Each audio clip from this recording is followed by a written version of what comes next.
Талака или хашар – так среди крымских татар называют коллективную помощь тем, кто в ней нуждается. На минувших выходных волонтеры Ачех Юреклер организовали такую поддержку семьи Асановых, в которой после продолжительной болезни скончался глава семьи.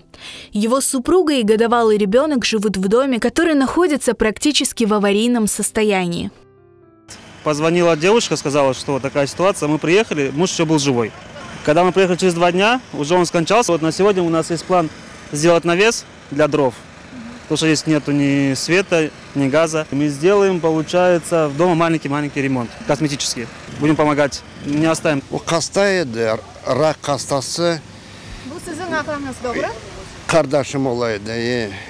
Условиялар жоқ, sıcak жоқ. Шунun için өзіме алдым.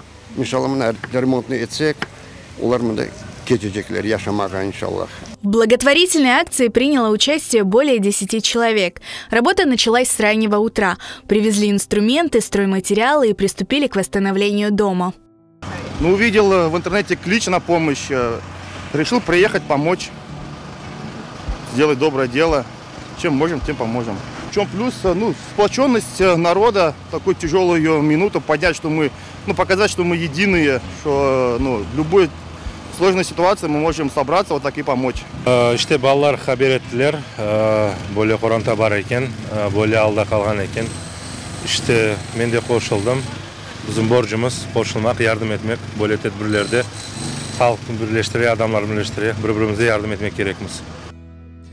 В результате плодотворной работы мужчинам удалось залить стяжку вокруг дома, сделать навес и сливную яму, провести небольшой косметический ремонт. Семья Асановых благодарна каждому, кто откликнулся на призыв о помощи.